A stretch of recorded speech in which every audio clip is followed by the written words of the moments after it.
धिक्कार है नेताओं पर, लेकिन जो अब बने हैं उन पे हमें गर्व है कि उनसे कहिए कि वो टाइम रोड इस जंगल में भी आना चाहिए।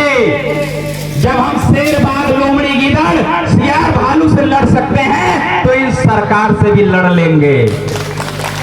बताइए, इस सरकार से भी आप लड़ेंगे। और लड़ाई केवल और केवल इतनी है कि हमारी लड़ाई मान सम्मान स्वाभिमान और संविधान की है।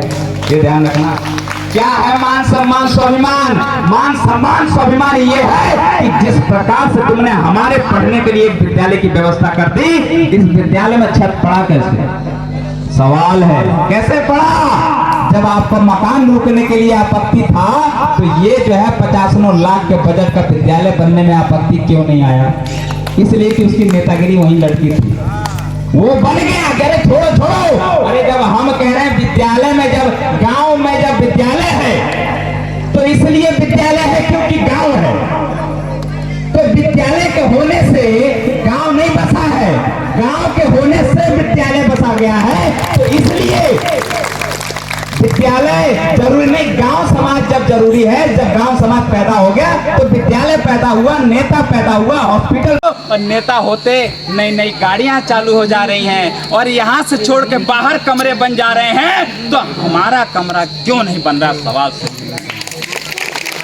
ये हम अपने विधायक से, अपने जिला पंचायत से, जिला अध्यक्ष से, तमाम लोगों से कहने का कार्य करेंगे। क्योंकि मैं एक पार्टी का सम्मानित जिला अध्यक्ष आपके आजाद समाज पार्टी भीम आदमी का हूं। जब से मुझे 1.5 साल से जिम्मेदारी मिली है, तब से मैं अपने लोगों के बीच में जा करके उनको बहुजन जोड़ो अभियान के तहत ये कार्यक्रम आयोजित किया गया है। और इस कार्यक्रम में जितने लोग शामिल हैं, जैसे कि शंकर प्रसाद जी आप उपस्थित हैं, मैं आपका बहुत बहुत धन्यवाद करूंगा कि इतनी हिम्मत करके कम से कम जिले की पूरी टीम बुलाने के लिए आपने जो है एहसान किया।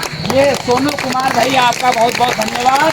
और राजा गौतम, सुनील कुमार जी, सोनपाल जी, हरिंदर जी, तमाम वो साथी जिन लोगों ने आज हम लोगों को इकट्ठा करने का कार्य किया कि कम से कम लोगों को भी महसूस हो कि हमारे लोगों में भी कोई है। ये महसूस होना चाहिए। लेकिन ध्यान रहे, सिर्फ महसूस से कार्य नहीं चलेगा। आप कंधे से कंधा मिलाकर लड़ना सीखिए। आप लड़ेंगे, हम आपके साथ। हमारे लोगों पर भाजपा और कांग्रेस करने का कार्य कर रही है, ये गलत हो रहा है। जब चुनाव आ रहा तो हमारे लोगों को इसलिए चुन दिया जा रहा है और ऐसे ऐसे लोगों को नुमाइंदा खड़ा कर दिया जा रहा है कि जो सिर्फ एक खिलौना रह गया है। मदारी का बंदर, वो बंदर सिर्फ डमरू बजाने पे नाचता है। जैसे नेता जो है उसके इशारे पर वो कहता, देख मैं जो काम कहूंगा वही करना, दूसरा मत करना। अगर वो कहता भाई साहब टाइल लोड बनना चाहिए, मान लीजिए आप ही कहते हैं, तो कहेगा ज्यादा दिमाग मत लगा, जितना कह रहे हैं उतना ही कर।